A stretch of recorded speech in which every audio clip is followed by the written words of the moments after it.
Sean bienvenidas y bienvenidas a su programa Tejiendo Redes Anticorrupción. El día de hoy con el capítulo número 172.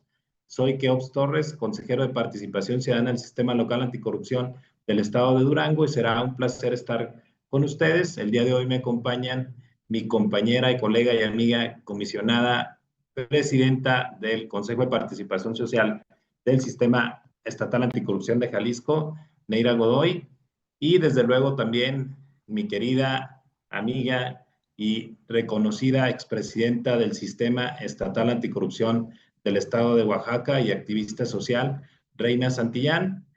Y bueno, pues vamos a iniciar con este episodio 172.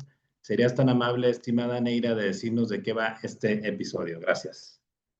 Hola, ¿qué tal? Muy buenos días a todas y a todos. Saludo con muchísimo afecto y aprecio a mis compañeros coordinadores y coordinadora de este programa y por supuesto a las personas que nos acompañan en este día, en el episodio 172 de Tejiendo Redes Anticorrupción.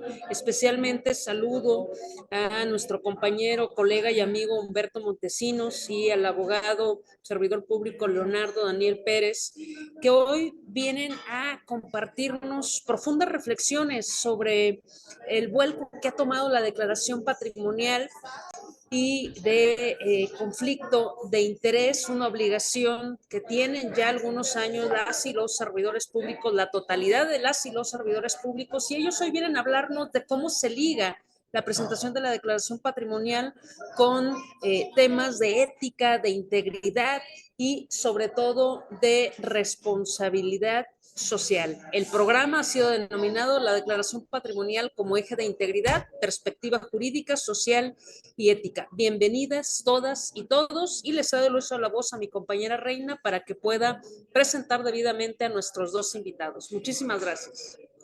Muchas gracias, Neira. Pues el día de hoy tenemos a dos grandes invitados, que es el doctor Humberto Montesinos Ruiz. Él es licenciado en Ciencias Políticas y Administración Pública por la Universidad Iberoamericana Campus Puebla. Cuenta con una maestría en Administración Pública y es doctor en Administración. Cuenta con una amplia trayectoria en la administración pública estatal y municipal, desempeñando cargos directivos en áreas administrativas, financieras, en transparencia y gestión institucional. Entre sus responsabilidades destacan haber fungido como director de Administración y Finanzas del entonces Instituto de Transparencia, Acceso a la Información y Protección de Datos Personales del Estado de Chiapas, así como responsable de la Unidad de Transparencia y de la Coordinación de Archivos de dicho organismo.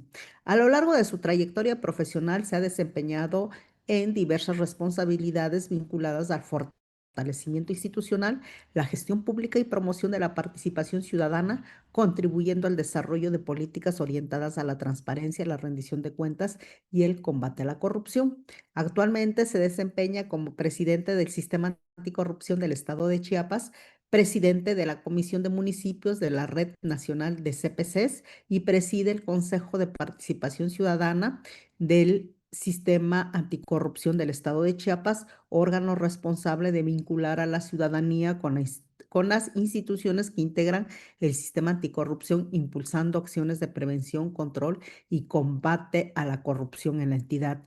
Desde esta encomienda ha promovido iniciativas orientadas al fortalecimiento de la integridad pública, la participación ciudadana y la consolidación de una cultura de legalidad y transparencia en el estado de Chiapas. Pues bien, también tenemos otro gran invitado que nos hace el favor de acompañarnos el día de hoy, que es el licenciado Leonardo Daniel Pérez Mesa.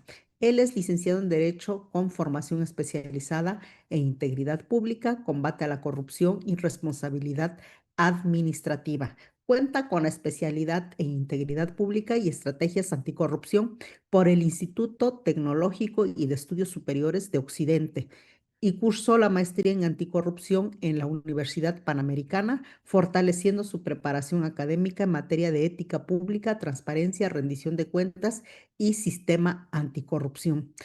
A lo largo de su trayectoria profesional ha desempeñado diversas responsabilidades dentro de órganos dentro de órganos internos de control y áreas de Contraloría Gubernamental, participando en funciones relacionadas con la prevención, detección, investigación y atención de presuntas faltas administrativas, así como en el fortalecimiento de los mecanismos institucionales e integridad y control interno. Desde 2019 se desempeña como director de investigación de la Contraloría Ciudadana del Gobierno de Zapopan, cargo desde el cual coordina la integración e investigación de expedientes relacionados con presuntas responsabilidades administrativas, contribuyendo al fortalecimiento de la legalidad, la transparencia y la rendición de cuentas en el servicio público municipal.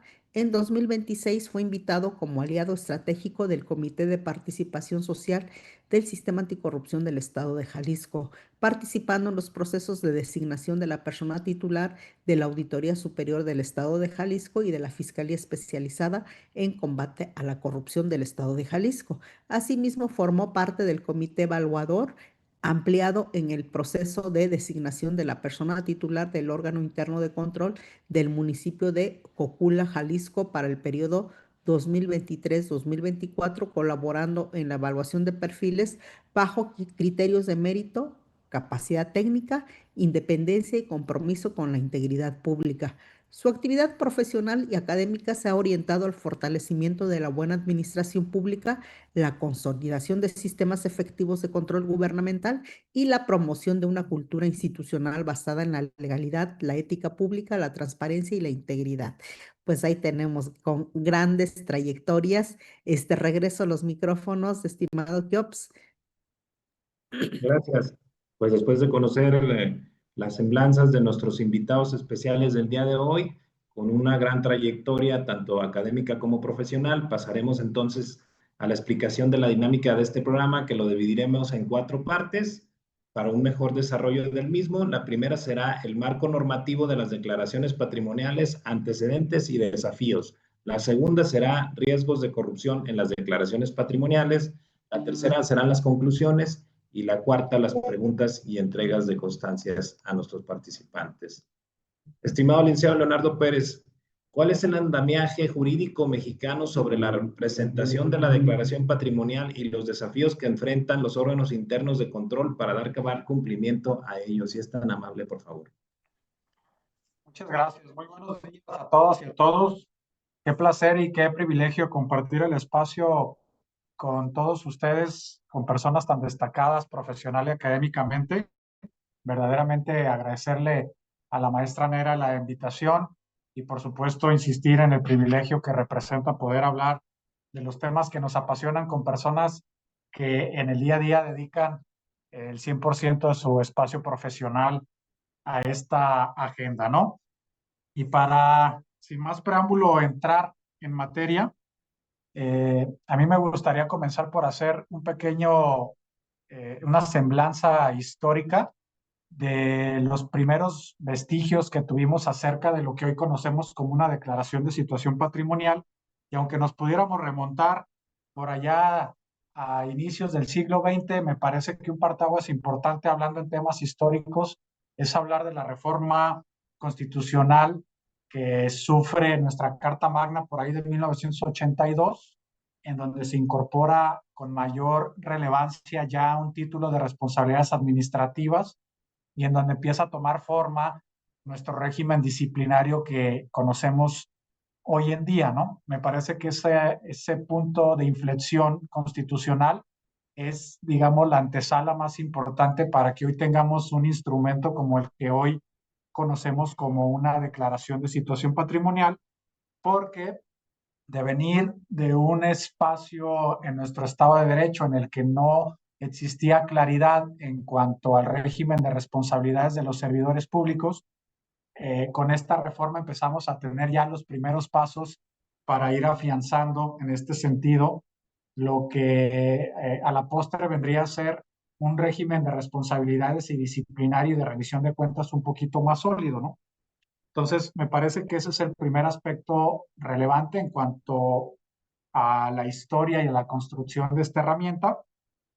Y otro componente que me parece también fundamental citar es el papel de la sociedad civil en la construcción de estas agendas y en el fortalecimiento precisamente de esta declaración de situación patrimonial, porque recordemos que lo que hoy conocemos como la declaración de situación patrimonial, en mucho se lo debemos al impulso de organizaciones como Transparencia Mexicana y el Instituto Mexicano de la Competitividad, que por ahí de 2015, 2016, desde sus trincheras se empiezan a impulsar esta agenda en el Congreso de la Unión con diversos mecanismos, lo que a la postre logra generar que se implemente en la legislación que hoy conocemos, la Declaración de Situación Patrimonial, y que además vaya evolucionando técnicamente este instrumento, porque si recordamos anteriormente, la manera de rendir cuentas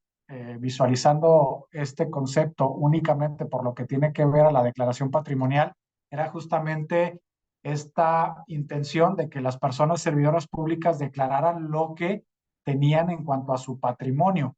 Y ahí, digamos, ahí se quedaba únicamente el instrumento, no abarcaba algunos aspectos que conforme las condiciones sociales y jurídicas fueron evolucionando, pues fueron demandándose, ¿no? Pero me parece que también es importante hablar del papel de la sociedad civil en la construcción de esta herramienta. Y otro momento importante que me parece digno de resaltar es 2015, construcción, reforma constitucional que da vida a lo que hoy conocemos como el Sistema Nacional Anticorrupción, que me parece que también termina de afianzar la infraestructura jurídica para que esta herramienta se consolide como una verdadera opción para combatir las malas prácticas, porque es ahí en donde se empiezan a coordinar todas las instancias que tienen que ver con la prevención, detección, combate, sanción de malas prácticas, y entonces empezamos a ponernos de acuerdo en qué instrumentos vamos a institucionalizar para que verdaderamente logremos una coordinación eficaz en la materia y en la agenda anticorrupción. Y no menos importante recordar que es a partir justamente de este momento que el comité coordinador, por ahí del 23 de septiembre del 2019, publica en el Diario Oficial de la Federación los lineamientos y los formatos autorizados para que de manera homologada toda la República presente bajo las mismas condiciones y bajo los mismos criterios sus respectivas declaraciones de situación patrimonial, incorporando el apartado de intereses y por supuesto también añadiendo un componente fundamental que es agregando la constancia de presentación fiscal de aquellas personas que así estén obligadas en términos de la legislación tributaria, ¿no? Entonces, me parece que estos componentes, sociedad civil, estos antecedentes históricos en la Constitución, la construcción del Sistema Nacional Anticorrupción, son las bases fundamentales que nos van a permitir empezar a introducirnos al tema de una manera más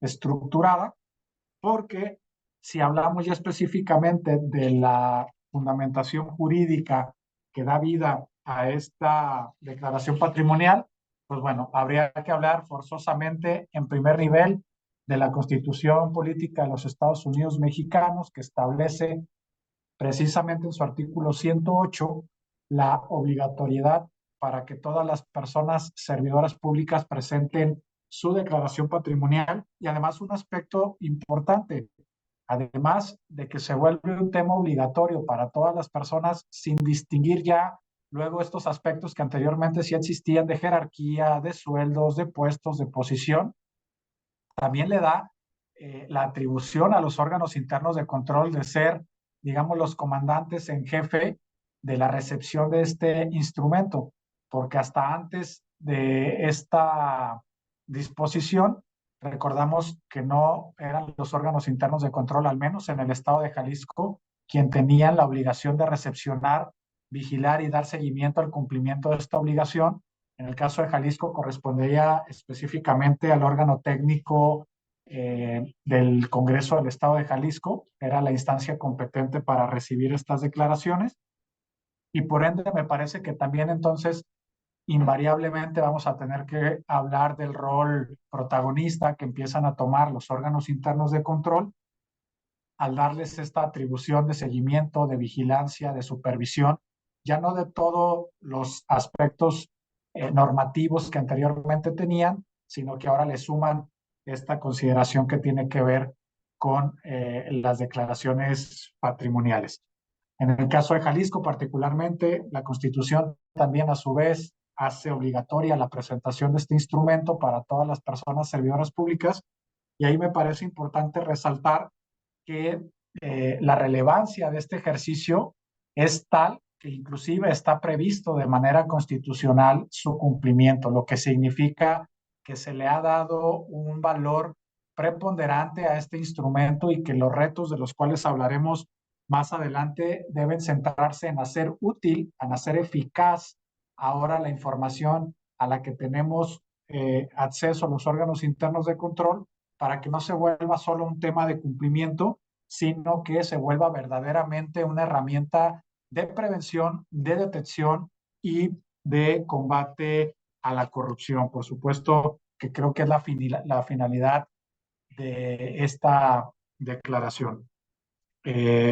No sé si voy bien con el tiempo o hasta aquí dejaría mi primera intervención. Gracias, estimado Valencia, por esta introducción, por estas reflexiones sobre los antecedentes, el origen de las declaraciones patrimoniales. Y ahora pasaríamos con Humberto Montesinos para que nos diga qué mecanismo y acciones han implementado los sistemas locales anticorrupción para transitar de la presentación de la declaración patrimonial a crear ecosistemas de integridad pública. Estimado Humberto, por favor. Hola, antes que nada, muy buenos días. Muchísimas gracias por la invitación para estar presente en el programa. Yo sigo constantemente. Es un honor participar con todos ustedes en este panel. Referente a la pregunta que tú me haces, tenemos que manejar como punto de partida los sistemas locales anticorrupción. Han estado, evolucionar de manera gradual, de tal manera donde en un principio nada más hablábamos de la declaración patrimonial de interés y constancia de presentación digital como un mero documento, a convertirse en un camino de construcción hacia un nuevo ecosistema de integridad pública. El ecosistema entendido como el conjunto de instituciones, de normas, de valores, de procesos y obviamente de los actores que promueven una conducta ética y lo que buscan es prevenir la corrupción de manera integral. Bajo este esquema, pues sí han generado mecanismos y acciones los sistemas locales. Voy a enumerar unos cuantos y luego los voy a ir un poco exponiendo. Pues en una primera instancia, pues obviamente, ¿qué buscamos? Pues fortalecer los sistemas de evolución patrimonial. Dentro de los sistemas locales, el tema del fortalecimiento del sistema de evolución patrimonial, punto número uno, lo que buscan es armonizar completamente todos los formatos de declaraciones patrimoniales y de intereses.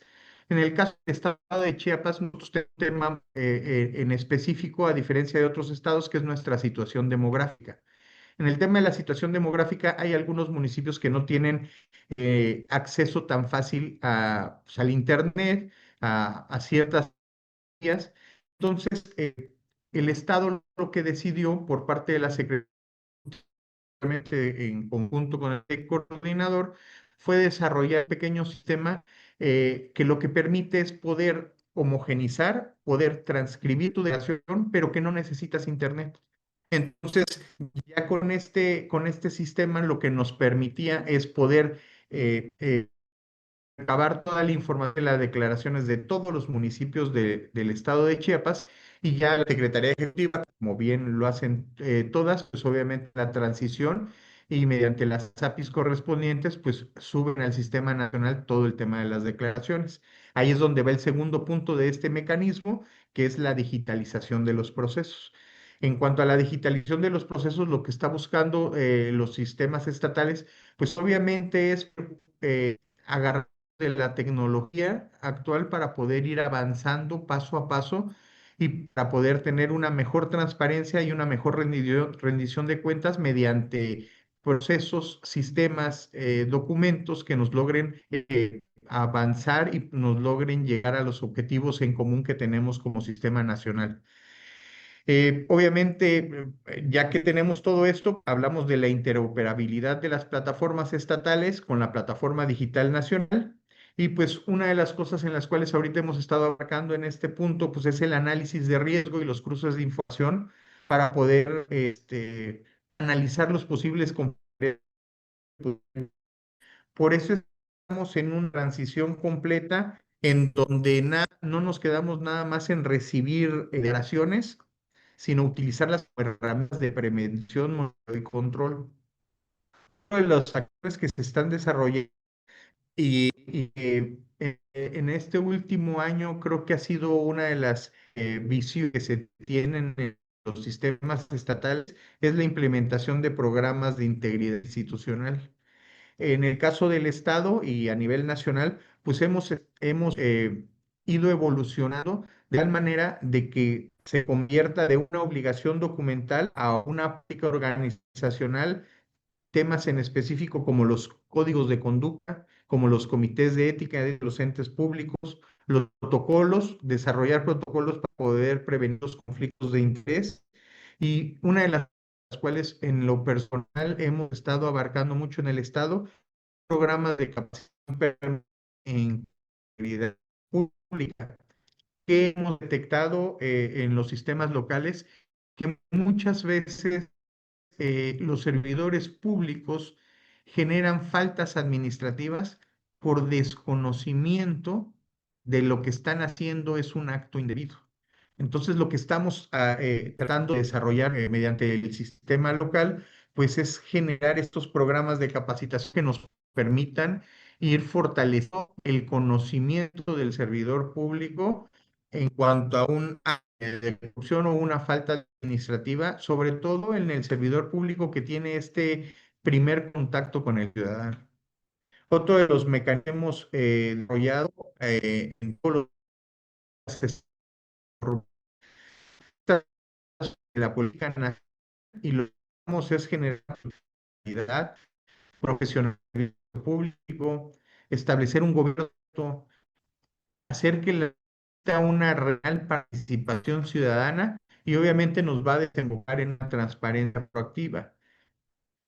Todas las políticas estatales anticorrupción lo que buscan es mediante ejes alineados a la política, poder ir desarrollando acciones que nos permitan ir atacando los actos de corrupción, pero regreso al punto uno, lo que buscamos principalmente es la prevención de ello. Lo que necesitamos es prevenir estos posibles actos de corrupción para que antes de que se conviertan en un delito se puedan prevenir. Obviamente a la política estatal anticorrupción, todos los sistemas, pues, se nos vienen los programas de implementación, cada programación para poder seguimiento política estatal anticorrupción. Esto nos va a permitir, uno, y la evaluación. Y después, si vemos que hay algunas cosas en las cuales hemos ido avanzando, pues, en caso específico, pues poder hacer los análisis correspondientes para poder hacer las modificaciones en los programas de implementación de cada uno de los estados. Hemos también en el tema de participación ciudadana y control social, un ejemplo claro es hace poco California establecieron en la ley lo que son los observatorios ciudadanos, en el caso en específico con el tema de obra pública. Entonces, esto nos está permitiendo que mediante observatorios ciudadanos, contralorías sociales, mecanismos de denuncia, y las mesas de diálogo que se tiene con la sociedad civil y la academia, pues nos permitan hacer una vigilancia más certera en cuanto a las acciones que se desarrollan dentro de los entes públicos. En el caso, por ejemplo, quiero plantear en el caso del Estado, el seguimiento, nosotros tenemos un grupo de académicos, de empresarios, que este Consejo Consultivo nos ha venido acompañando desde la implementación de la política estatal a la creación del programa de implementación a las acciones. Y esto nos permite tener una visión general para poder ir analizando y tomando mejores decisiones dentro del Estado. Lo comentaba hace rato también, dentro de aquí los mecanismos, pues obviamente el uso de formales. Cada uno de los estados tenemos la obligatoriedad de implementar subsistemas dentro de los sistemas estatales. Obviamente el DS1, como le llamamos nosotros, es el de declaraciones, el DS2, que son las personas que están de sancionados, el S4 que es el de fiscalización, el S5 de denuncias y el S6 que es el de contrataciones, contratos públicos, ¿no? En el caso del Estado, hemos ido avanzando paso a paso con cada uno de los subsistemas. Tenemos actualmente funcionando como la mayoría los 3 subsistemas y si hay algo que dentro del proceso que hemos estado tratando como Consejo de Participación Ciudadana de fortalecer y hacer que esto que es el sistema de denuncias. Formalmente todavía no lo tenemos sistematizado en el Estado. Lo que hemos nosotros aplicado es que tenemos un mecanismo de denuncia, el cual nos permite recibir las denuncias de del ciudadano que cree que ha sido afectado en sus derechos, en caso en específico en algún acto de corrupción, en algún tipo de falta administrativa dentro de los servidores públicos. Y entonces de manera eh, conjunta, la Secretaría Ejecutiva y el Consejo de Participación Ciudadana se le va dando seguimiento a estas denuncias hasta llegar al fin común, ¿no? Eh, Otra de las cosas que comentamos hace rato es lo que es la profesionalización y el servicio público íntegro. Entonces, desarrollamos programas de capacitación hacia los servidores públicos para que puedan tener mayor conocimiento y nos estamos abocando al final del día en el enfoque de la integridad del servidor público. Eh, para ir cerrando, pues, que ya me van ganando, prácticamente lo que nos caracteriza a un ecosistema público, pues es una normatividad efectiva, que es lo que buscamos, instituciones coordinadas, que es, aunque se escuche muy sencillo, creo que es uno de los puntos más complicados, esta coordinación institucional. Buscamos servidores públicos capacitados y buscar mecanismos de prevención. Al final del día, lo que nosotros estamos en búsqueda es que la declaración patrimonial, que es como un instrumento de control, nos sirva en un tema de prevención. Lo que buscamos es que el ecosistema de integridad pública se vuelva una estrategia integral de prevención, ética, transparencia, participación ciudadana y rendición de cuentas. Si quieren hacer la respuesta de la pregunta 1 para continuar con las demás. Muchísimas gracias. Gracias, estimado Humberto. Entonces, pasamos a las conclusiones de esta primera sección. Sin embargo, más adelante, estimado Humberto, hemos tenido problemas para escucharte, se corta un poco tu transmisión. Si más adelante sucede lo mismo, te voy a pedir si puedes apagar la cámara para que se escuche más fluido tu audio y vamos ahí viendo cómo avanzamos. Gracias.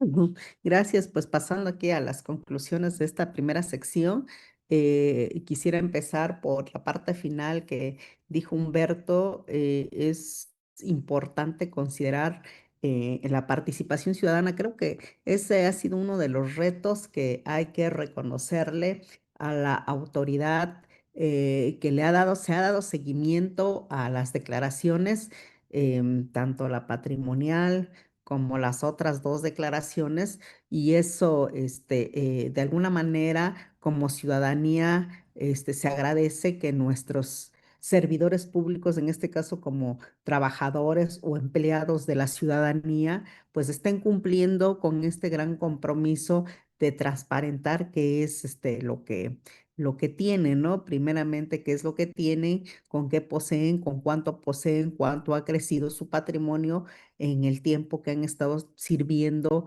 a la ciudadanía misma. Y pues es interesante lo que mencionaba Leonardo, se fue transformando, cómo nació, cómo se fue transformando dentro de las leyes, dentro de nuestro marco institucional o legal, en este caso del país, y cómo las demás instituciones lo fueron mejorando, tanto las privadas como las públicas, y que esta declaración viene totalmente de la ciudadanía dentro de la 3 de 3, que la ciudadanía impulsó y quería saber cuál era el crecimiento del patrimonio que cada persona o cada ciudadano al ingresar al servicio público incrementaba año con año. Y creo que este derecho ganado o esta insistencia de la misma ciudadanía, efectivamente, como ustedes lo plantearon, y de acuerdo a la preparación que ustedes tienen o al trabajo que realizan de la integridad pública, creo que es una columna fundamental o uno de los pilares fundamentales para la integridad, porque forma parte de esa integridad pues atreverse a llenar ahorita cómo está la declaración con una transparencia, y no nada más decir lo que yo quiero decir, sino lo que verdaderamente se tiene, con lo que verdaderamente se cuenta. Hoy precisamente sale en la noticia del ex fiscal de la República, Hertz Manero, como está transparentando su declaración, ¿no? No tenemos por qué no creerlo, ¿no? Quizás para mucha ciudadanía pueda existir la duda de que tenga más o eso, pero pues es un buen comienzo, aunque ya sea un ex servidor público, es un buen comienzo de demostrar que sí se puede, y que todo el servicio público, todos los servidores públicos lo transparenten, lo hagan público, porque habla bien de su integridad, habla bien del tema que manejamos de la prevención de la corrupción. Creo que desde ahí lo estamos trabajando bien, como ustedes lo han manejado y como ustedes lo están trabajando desde esa perspectiva y desde esa concientización de decir, es que eres una persona íntegra si tú llenas de manera correcta, subes, haces pública dentro de estos sistemas de las secretarías, tanto locales como nacional, para que esté precisamente para la consulta de la ciudadanía. Y la ciudadanía pues siempre tiene la curiosidad, y somos muy mal pensados cuando no se transparenta, cuando no se sube, podemos pensar de más, ¿no? Entonces, creo que esta parte de la integridad nos ayuda a tener mayor seguridad, mayor certeza de quienes tenemos como servicio público, y no nosotros verlo desde las redes sociales, de cómo andan, de cómo visten, de cómo dicen, y que en su declaración patrimonial diga otra cosa, ¿no? Y creo que esta parte es fundamental en la parte íntegra, porque se tiene que conformar de todo este andamiaje, tanto de lo que se exhibe, porque son personas públicas, porque si no, pues no los viéramos, ¿no? La ciudadanía, el servidor público es una persona pública que pues llama la atención, y desde luego, pues se empieza a decir muchas cosas. Entonces es mejor manejarlo desde esa visión de la integridad. Pues hasta acá dejaría mis conclusiones. Muchísimas gracias. Regreso los micrófonos, por favor. Gracias, estimada Reina. Adelante con la siguiente sección, estimada Neira. Muchísimas gracias. Pues coincido con las reflexiones que han puesto sobre la mesa tanto Keops como Reina a partir de estas primeras posicionamientos que hacen nuestros invitados. Y para irnos pues rápido con el tiempo, vamos a entrar a la segunda sección, que es justamente advertir cuáles son los riesgos de corrupción que se pueden alertar desde una declaración patrimonial. Y en un primer término quisiéramos escuchar a Humberto Montesinos con un planteamiento que preparamos para él, que nos puedas justo compartir, estimado presidente, cuáles son esos riesgos de corrupción que se procuran prevenir, ojo, procuran prevenir desde la declaración de intereses, que acompaña, por supuesto, a la declaración patrimonial, y si nos puedes compartir algún par de ejemplos hipotéticos o no. Te escuchamos. Muchas gracias. Muchas gracias. Les por si en algún momento ven dícenme cámara correcta. Sí, estamos teniendo problemas con tu audio, Humberto. A ver si puedes cerrar la cámara para verificar si mejora la conexión. Ok, perfecto. Voy a cerrar la cámara y empiezo a comentarles un poco con el tema de cuáles son los riesgos de corrupción que se procuran por la declaración de intereses. En una primera instancia, hablar de éxito, pues es identificar las situaciones en que los intereses personales, familiares, profesionales, políticos o económicos de una persona servidor pública puedan influir en el ejercicio parcial de funciones. Dentro del contexto del sistema anticorrupción, pues lo que busca la declaración de constituirse como una herramienta de atención temprana, donde el valor de ella no radica únicamente en recopilar la información, sino lo que busca es permitir que las instituciones puedan adaptar diferentes medidas para poder posibles actos de corrupción. Medidas, pues puede ser una supervisión adicional, pudiera ser una, pues al final de cuentas, una implementación de controles internos, pues transparentar las decisiones. En fin, la finalidad pues, no es tanto demostrar que hay corrupción, sino la finalidad que tiene la declaración de intereses es prevenir estos riesgos de corrupción y conflicto de intereses antes de realizar. Vamos a hablar de casos hipotéticos, aunque existen mucho en el día a día y en la realidad de nuestro México mágico. Este, pues ejemplos como favorecimiento indebido en contrataciones públicas. Es decir, lo que buscamos es que una persona servidora pública pueda participar en decisiones que beneficien a empresas en las cuales ellos puedan llegar a tener alguna relación. Por ejemplo, hablando de, para no poner nombres, la directora de adquisiciones de un ente público participa en la evaluación de una licitación y resulta ser que una de las empresas concursantes pues, pertenece a un familiar.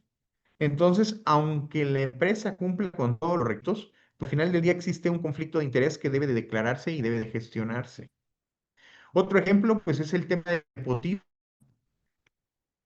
Lo que buscamos, pues, poder identificar las relaciones personales o las relaciones familiares que puedan influir en nombramientos, promociones o en contrataciones de personas afines. Un ejemplo que pudiéramos generar es que un director general o un secretario de Estado, pues decide contratar a un familiar, primo, sobrino, como un asesor externo, sin informar la relación familiar. ¿Qué nos va a permitir la declaración de intereses? Pues nos va a permitir detectar y prevenir este riesgo. Que el sobrino o el familiar sea un experto en materia, pues existe un conflicto de interés porque al final solo se tomó la decisión de que pudiera ser tratado por ser un experto, porque hay una familiaridad dentro de este proceso. Dentro ¿Qué otro ejemplo pudiéramos tocar? El tema común, lo que permite es identificar estas relaciones que podrán utilizarse pues, para poder obtener beneficios indebidos. Pues,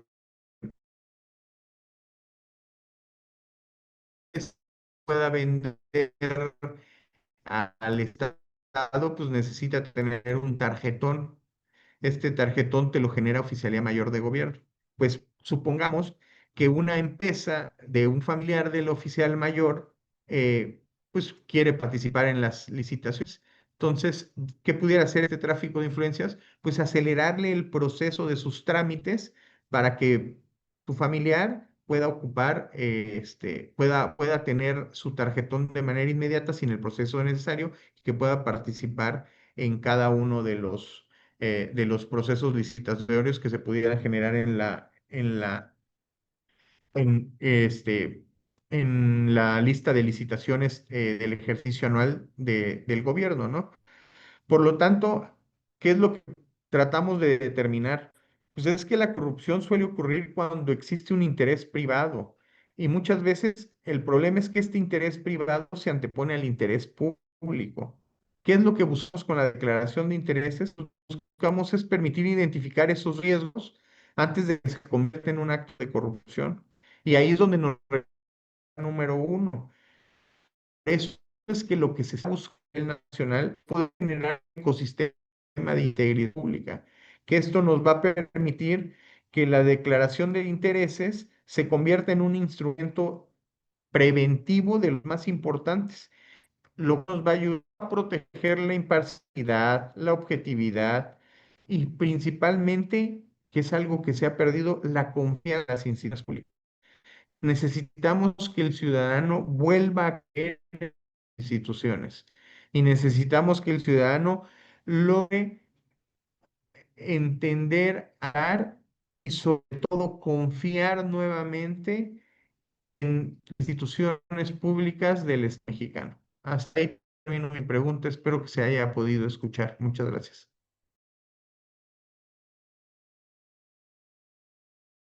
Muchas gracias por las reflexiones, estimado Humberto, y por estos ejemplos tan lúcidos que nos das al respecto. Ahora quisiéramos escuchar a Leonardo. Tú, Leonardo, en tu primera intervención compartías este contexto en el cual nace la obligación de la presentación de las declaraciones patrimoniales y de cómo hoy lo conocemos en la Ley General de Responsabilidades administrativas y en las leyes locales de los estados. Aquí preguntarte, estimado Leo, pues justo cuál es esa utilidad jurídica y cuál es la utilidad social que tiene la presentación de la declaración patrimonial. Escuchamos. Gracias, maestra. Primero, no quiero dejar pasar la oportunidad para compartir un dato, porque justamente hace un par de días veía una publicación en las redes sociales del CPS en donde se extendía una felicitación y muy merecida al Tribunal de Justicia Administrativa del Estado de Jalisco por haber logrado el 100% de cumplimiento en cuanto a la presentación de la declaración de modificación, lo cual me parece evidentemente digno de reconocerse.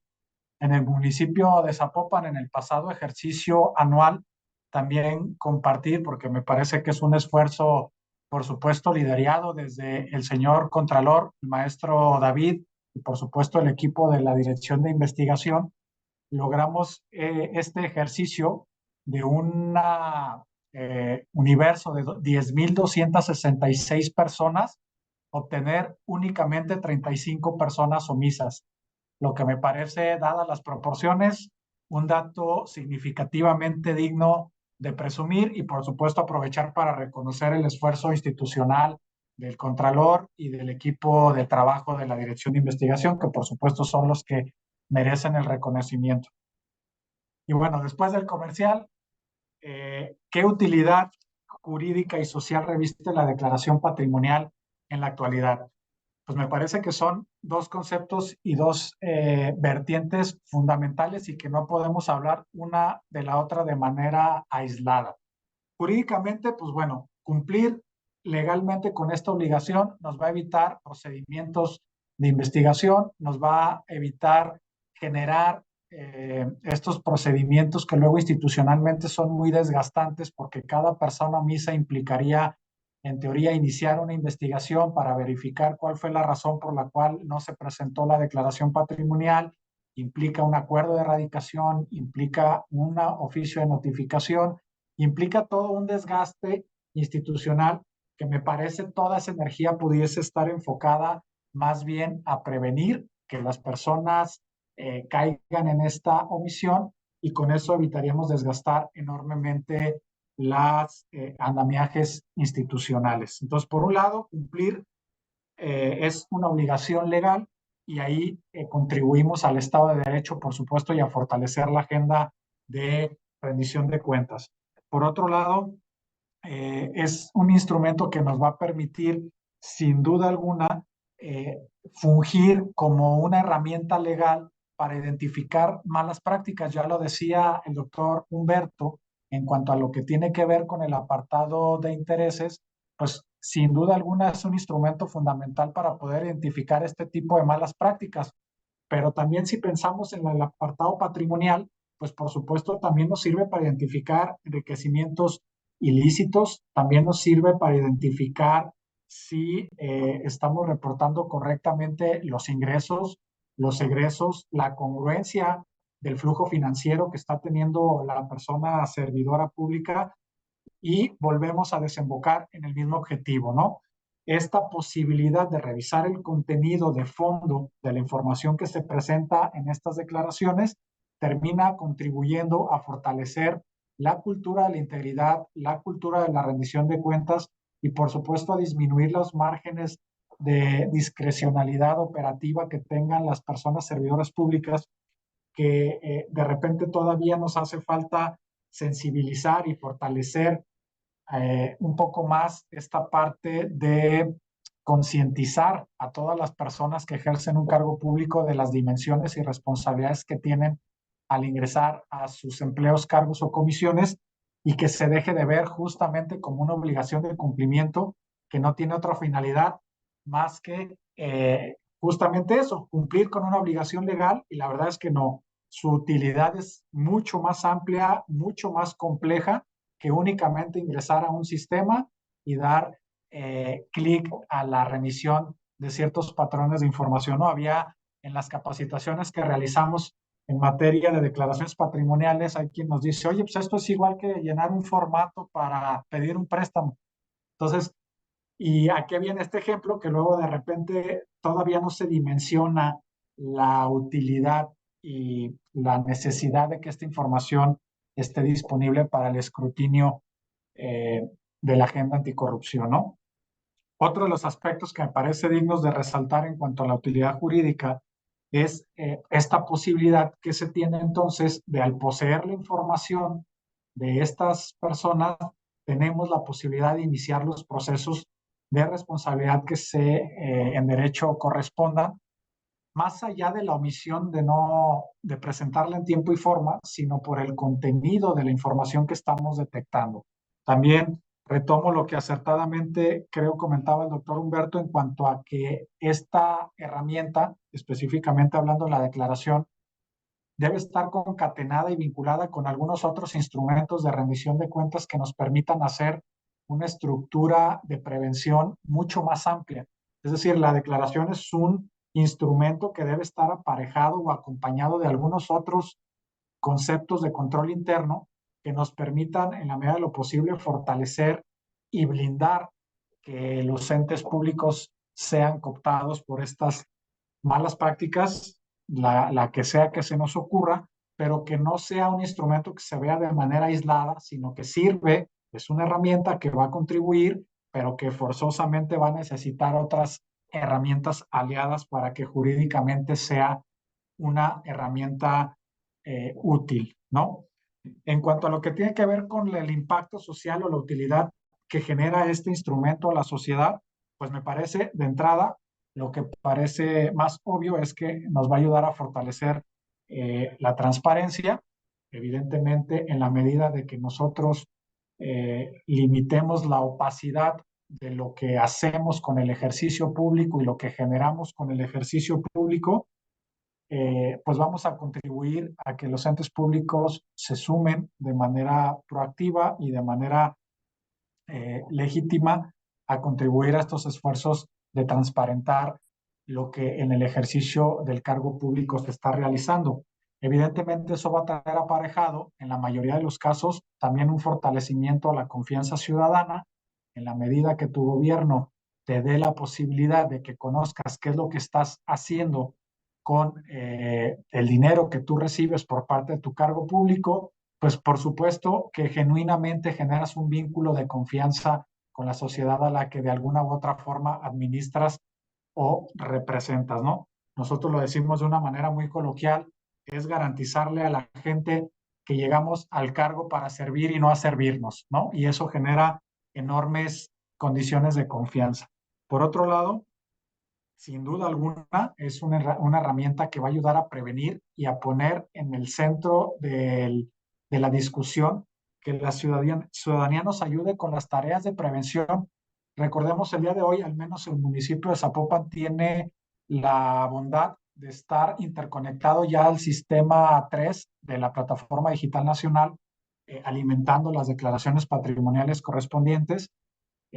Están también en una versión pública nuestro portal de transparencia, lo que permite que cualquier persona que tenga alguna duda o la necesidad de revisar alguna situación, evidentemente de lo que se puede consultar y lo que legalmente es visible, está ahí a disposición de cualquier persona que así quiera realizarlo. Y por supuesto que esto pues termina siendo una herramienta eficaz contra la corrupción y por supuesto también fortalece la agenda de prevención, que es justamente la que queremos incentivar más allá de la coacción, que se vuelva un tema de prevención, identificar oportunamente aquellas banderas rojas que puedan surgir. Por otro lado, pues sin duda alguna, este impacto que genera la declaración patrimonial contribuye a una cultura de integridad. Sin duda alguna, la cultura de integridad es enorme, tiene muchas aristas y creo que desde muchos enfoques podemos sumar a construirla y a fortalecerla. Una de ellas es, por supuesto, tener la posibilidad de que esta información esté disponible para que las autoridades competentes la tengan a su consulta para en el momento que así sea correspondiente. Y eh, por último, me parece que el gran reto o la gran tarea pendiente que tenemos los órganos internos de control, particularmente quien tenemos acceso a la información y nos encargamos de liderar esta tarea, pues es, como se comentaba anteriormente, hacer útil la información. Creo que ya pasamos de una primera etapa en la que la gente conoce la herramienta, sabe que es un instrumento necesario que viene aparejado como parte de las obligaciones de tener un encargo público. ¿Qué sigue ahora? Migrar a esta concepción en la que la información que se está declarando verdaderamente sea útil para los fines que se está declarando, que es precisamente poder identificar enriquecimientos ilícitos, nepotismos, conflictos de interés y cualquier otro tipo de mala práctica. Creo que ahí está el reto, en volverla útil, eficiente, en hacer las revisiones aleatorias correspondientes que la propia Ley General de Responsabilidades nos obliga a realizar, para que no solo quede en un formato llenado en una plataforma y llenar una base de datos impresionante de información, sino verdaderamente construirla como una herramienta de prevención y combate a las malas prácticas. Con esto yo cerraría mi participación. Muchas gracias. Muchas gracias, Leonardo, por ser tan puntual en advertir la utilidad pública, la valía pública que tienen las declaraciones patrimoniales. Y sin mayor demora, le regresamos los micrófonos a Reina para el respectivo cierre de reflexión de este segundo bloque. Muchas gracias, Neira, gracias.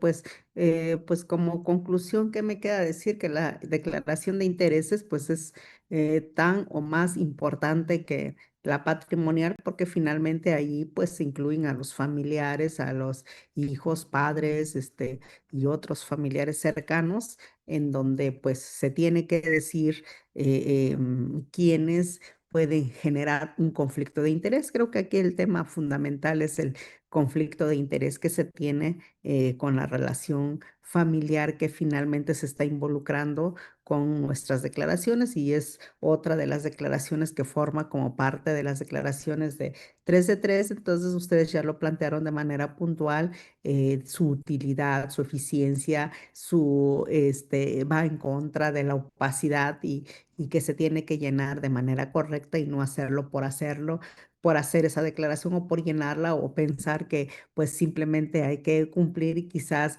pues se llena sin pensar efectivamente cuál es su utilidad, ¿verdad? Entonces, creo que aquí es elemental o importante que pues también exista otro sistema de filtro que se revise o que revise este tipo de declaraciones de manera aleatoria, porque pues sería muchísimo revisar todas, pero sí, sin embargo, de manera aleatoria, confirmar que efectivamente se está llenando de manera real, no tanto correcta, sino que sea transparente, sea real. Pues hasta acá dejaría yo mis conclusiones y pasaríamos a la siguiente sección que nos corresponde de este programa, que sería la tercera sección. En este caso, iniciaríamos con Leonardo para las conclusiones, y posteriormente continuamos con Humberto La pregunta para ambos sería, ¿cuál es el fin último de lograr un 100% de cumplimiento en declaraciones patrimoniales en un ente público? Si nos pudieras, si nos pudieran decir ambos, pero iniciamos contigo, Leonardo. Muchas gracias. Muchas gracias, doctora. ¿Cuál es el fin último? Lograr el 100%. A mí me parece que la finalidad, insisto con mi discurso, es lograr hacer eficiente esta herramienta. Evidentemente, numéricamente y en cuanto a datos duros, pues es relevante lograr que el universo de personas obligadas presenten en tiempo y forma este ejercicio, y numéricamente es relevante comentarlo, ¿no? Porque detrás de eso también hay un esfuerzo institucional enorme. En nuestro caso, que tenemos 10.260 personas obligadas, pues es verdaderamente un reto poder vincularnos con todas las demás dependencias del gobierno municipal para sensibilizar la importancia de la presentación, para lograr que las personas presenten en tiempo y forma su declaración. Y por supuesto que ahí tenemos un reto, ¿no? La operatividad en cuanto a lograr el 100% de cumplimiento me parece que es importante, me parece que es una labor fundamental, pero me parece aún más relevante hablar de la utilidad del cumplimiento. ¿Cuál es el objeto? Pues el objeto es poder verdaderamente tener información que resulte relevante, útil para las estrategias de prevención, de combate, de detección de malas prácticas. Usted, doctora, lo comentaba acertadamente. En la declaración de intereses hay información extremadamente relevante, y muchas veces nosotros que operamos investigaciones de carácter disciplinario nos valemos de la información que está en la declaración patrimonial para poder indicar o advertir indicios relevantes y determinar las líneas de investigación que resulten pertinentes. Si esta información no está ahí, pues por supuesto nos quedamos limitados y tenemos pues impedimentos muy palpables que entorpecen la calidad de las investigaciones.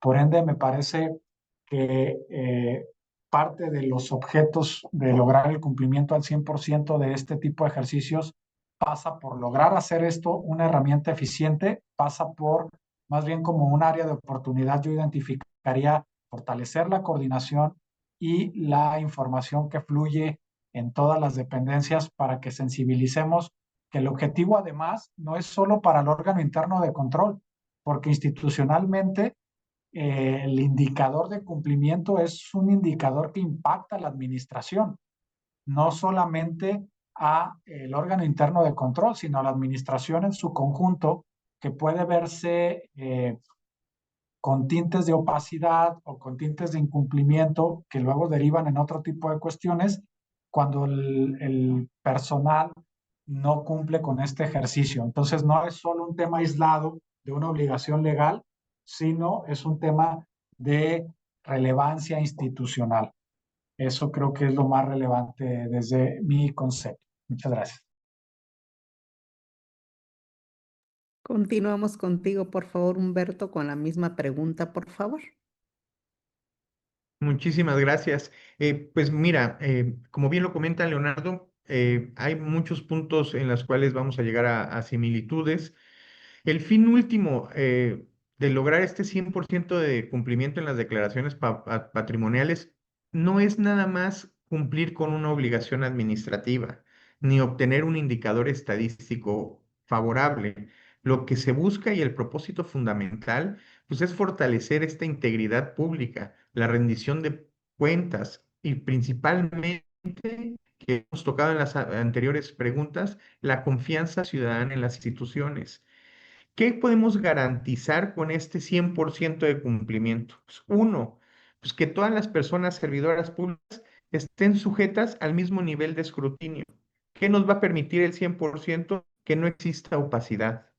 Dos, pues contar con una información completa nos va a poder determinar, prevenir y detectar riesgos.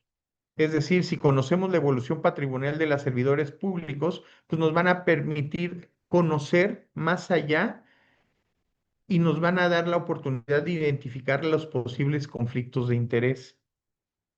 Otro punto que nos garantiza, pues, es el fortalecimiento de la cultura de la integridad. Pues al final del día lo que nosotros necesitamos es que el ciudadano confíe en las instituciones. Y con esto, lo que vamos a lograr es que en el ejercicio del servicio público vamos a poder implicar responsabilidades adicionales. Vamos a convertir a la transparencia en una obligación permanente. Y esto va a generar que la rendición de cuentas forme parte fundamental de la función pública. Vamos a construir sistemas efectivos de prevención hacia la corrupción, pues nos va a permitir, en el caso específico de esta declaración, y poder tener el 100%, nos va a permitir control interno, nos va a permitir tener una buena auditoría, una buena fiscalización, que exista transparencia y que realmente podamos identificar responsabilidades administrativas. Sin embargo, para cerrar, el que lleguemos al 100% del cumplimiento de estas declaraciones, a mi manera de entender, no es el punto final, no es la meta. Simplemente es el primer paso para que podamos utilizar y promover con la finalidad de identificar estos riesgos, de poder gestionar estos conflictos de intereses, poder fortalecer algo que es pasar son la toma de decisiones éticas, y principalmente lo que busca ello es prevenir prevenir los actos de corrupción. Entonces, bajo todo este esquema, al final del día es importante tener cumplimiento, pero obviamente no nada más es cumplirlo, porque ¿de qué nos sirve que tengamos el 100% del cumplimiento de las declaraciones sin un porcentaje de revisión, si no se hace un análisis de riesgo y si no se realizan acciones preventivas? Bajo ello, la verdad es que en lo personal creo que el 100% de las declaraciones es la punta de lanza para poder llegar a un fin. Y el fin al que yo veo es la confianza ciudadana hacia los entes públicos. Creo que eso es lo más importante. Y esta se convierte, las declaraciones patrimoniales y de intereses, en una de las herramientas principales para poder construir y poder garantizarle al ciudadano que existe transparencia y que se toman decisiones de manera ética dentro de los entes. Hasta ahí yo cerraría concluyendo con... Muchas gracias, Humberto. Muchas gracias. Pues le pediremos a nuestra amiga Neira que nos dé las conclusiones y el mensaje final de este episodio. Muchas gracias. Gracias, estimada Reina. Más que dar un mensaje, me allano a lo aquí expresado tanto por Humberto como por Leonardo, y quizás mejor dar la oportunidad de aquí hay una comunidad experta de personas integrantes de los comités de participación ciudadana que han tenido también un paso exitoso por los órganos internos de control, y seguramente ellas y ellos podrán tener algún planteamiento que invite a seguir reflexionando sobre la utilidad pública real que tiene el mecanismo de las declaraciones patrimoniales. Entonces, no sé si hay alguien aquí en nuestra sala que quisiera hacer algún planteamiento, aprovechando que está aquí todavía nuestro colega Humberto y el colega Leonardo, que día a día ve la evolución de las declaraciones patrimoniales. Más bien cedería mis minutos a ellas y a ellos. Aquí anda Mónica. Mónica ya tuvo su paso por los órganos internos de control. Ándale, Mónica. ¿Nos ayudas, estimada Claudia? Gracias. Gracias. No, pues sin duda muy interesante el tema y definitivamente, o sea, yo concuerdo totalmente con el tema de que hablan de que las declaraciones patrimoniales, si bien es una obligación, también yo lo veo como un acto de fe, ¿no? Un acto de fe y de confianza de los propios servidores públicos, donde no solamente se trata de llenarla por llenar, sino de cómo la llenas, de ponerle el interés y el tiempo para transparentar los datos. Por eso ahí es donde digo que es un acto de fe. Dentro de tu ética profesional, dentro de tu integridad, incluso dentro de tu moral, es qué tan comprometido estás con el servicio público para transparentar todas aquellas cosas que sin duda llegan a ser incómodas en algún momento para algunos servidores públicos, incluso esta cuestión de queja de no, es que voy a perder tiempo, tengo que buscar no sé qué tantos papeles, pero al final de cuentas, no olvidar la parte, esta dualidad que tenemos como servidores públicos y como ciudadanos. Y al final de cuentas, una institución pública que carece de confianza ciudadana, entonces es una institución que definitivamente no está cumpliendo con su objetivo, independientemente de cuál sea el giro que tiene. Las declaraciones patrimoniales, además de este acto de fe, es esta instancia o este paso que nos da la apertura para la verificación patrimonial. Ahí es donde también se viene la otra parte fuerte de el llenado de las declaraciones, de qué tanto compromiso tienes con tu cargo, con la institución y con la propia ciudadanía al transparentar tus datos, y también qué tan comprometido estás o qué tanto se transparenta de lo que tú tienes en la verificación patrimonial. La verificación patrimonial es prácticamente, si lo veo así, si todos llenáramos las declaraciones con este objetivo, pues no habría necesidad de que hubiera verificaciones patrimoniales, porque en teoría no tendrían que revisar si lo que estamos poniendo ahí es verdad o no. Sin embargo, pues son actos complementarios y que yo lo veo como el objetivo principal es dar esta confianza ciudadana, más que buscar algún responsable o buscar alguna sanción, es seguir trabajando en esta confianza hacia la ciudadanía, de los servidores públicos hacia los ciudadanos, que al final de cuentas, esa es la finalidad, ¿no? Como servidor público. Entonces, en ese sentido, el hecho de llenar una declaración patrimonial, pues yo seguiría invitando a tener esta conciencia de que no solamente es llenarla por llenar, es un trámite más, sino que es esta parte, este acto de fe, este compromiso que se tiene con la ciudadanía, que se tiene con uno mismo cuando uno está en esta versión de ciudadano, cuando salgo del servicio público y soy el ciudadano que está por ahí también. Entonces, es como esta parte del compromiso que se tiene de la responsabilidad y sin duda, como lo comentaban, del fomento a la integridad, de qué tan comprometido, qué tan consciente soy como servidor público. Y por ahí comentaban el tema de la capacitación a los servidores públicos. Sin duda sigue siendo un aliado muy importante, y aquí es donde me atrevo también a comentar un poco sobre tal vez valdría la pena implementar algún manual rápido de inducción a los servidores públicos, algo muy fácil de digerir, donde al momento de entrar al servicio público, pues no se te da una inducción como normalmente te lo darían en una empresa privada, pero si te dieran una inducción rápido de principalmente cuáles son tus obligaciones, en general, cuáles son las responsabilidades que puedes adquirir como servidor público, cuáles son las conductas éticas o no éticas, y te invitaran a seguir y a vivir el código de conducta, pues creo que eso también nos serviría para estar del otro lado y lograr que estas declaraciones, más que solamente un instrumento de llenado, pues se vuelvan en un compromiso claro. Pues es cuanto por ahí. Felicitarlos por el programa y por todas sus opiniones. Gracias. Gracias, Moni, muy amable.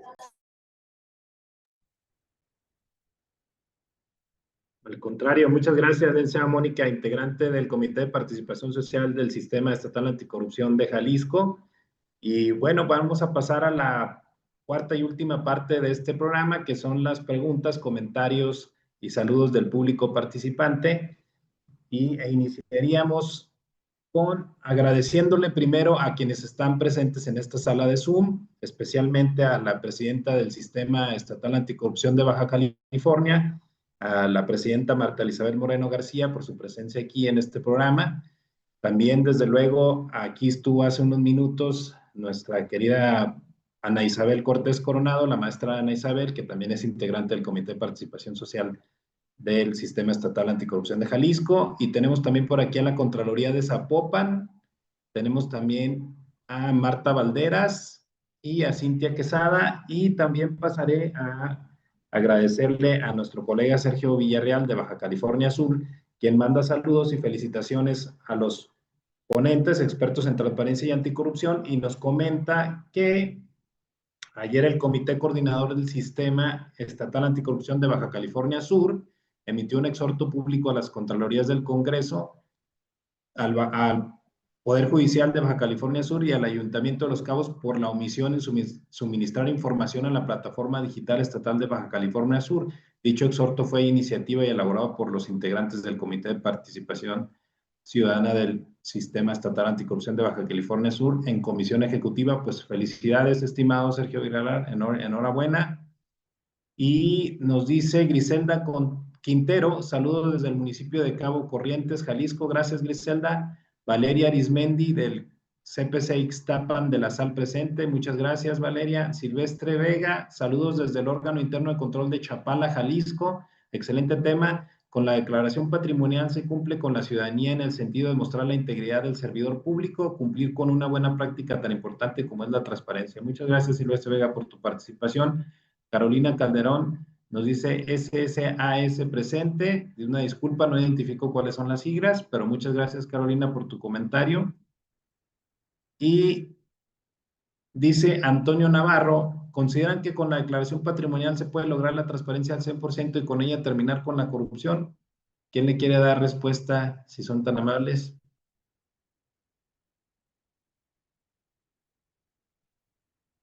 Estimado Humberto. Si quieren,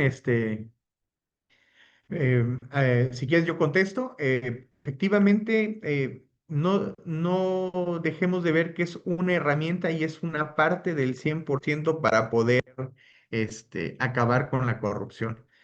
Como lo comentábamos en las conclusiones, la declaración patrimonial y de intereses nos va a permitir tener mayor información para poder hacer los cruces necesarios y poder detectar estos conflictos de interés que al final del día puede llegar a generar un acto de corrupción. Por lo tanto, sí es una herramienta, pero no es la única. Regresamos a lo que necesitamos para poder solucionar este problema que nos aqueja, pues es tener realmente un ecosistema completo de integridad, porque en este ecosistema entrará pues, la normativa, entrará la capacitación, entrarán obviamente las herramientas como es la declaración, y con ello, al poder formalizar este ecosistema, pues nos va a permitir pues, erradicar este mal que nos aqueja a nivel nacional, que es la corrupción en México. Eso. Gracias, estimado Humberto. Pues ofrecemos una disculpa, por razones de tiempo ya no nos será posible leer todos los comentarios del público, pero nos aclara Carolina Calderón, dice que es la Secretaría del Sistema de Asistencia Social presente. Muchas gracias, Carolina. Y nos dice Nidia Zúñiga Salazar, es prevenir, pero erradicar difícilmente. Coincido, pues todos sabemos que el fenómeno de la corrupción lo que buscamos es controlarlo, va a ser difícil erradicarlo, no en el corto plazo. Estamos pensando que quizá en un futuro distante pudiéramos avanzar hacia la erradicación, pero de momento es controlar el fenómeno de la corrupción. Y bueno, sin más, le pediría a nuestros compañeros del staff de Jalisco que si nos hacen favor de poner las merecidos reconocimientos para nuestros participantes que nos acompañaron el día de hoy.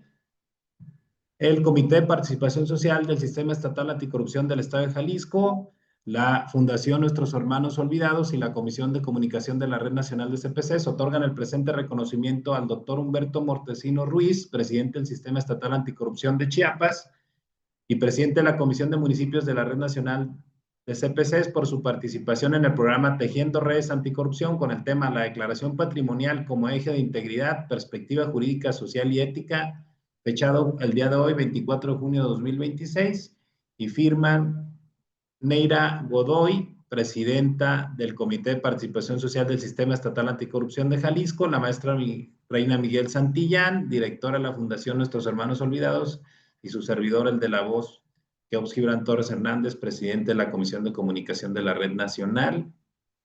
En el mismo sentido, para el licenciado Leonardo Daniel Pérez Mesa, director de investigación del órgano interno de control del Gobierno de Zapopan y abogado especializado en anticorrupción, por su participación en este programa. La declaración patrimonial como eje de integridad, perspectiva jurídica, social y ética. Firman los mismos que mencioné. Muy agradecidos, nuestro reconocimiento y nuestro agradecimiento a ambos por su participación. Y bueno, pues sin más, Nos despedimos de este episodio número 172 de su programa Tejiendo Redes Anticorrupción. Les agradecemos a todas y todos su presencia y nos saludamos el próximo capítulo en el episodio 173. Que tengan buenos días. Gracias. Muchas gracias. Nos vemos.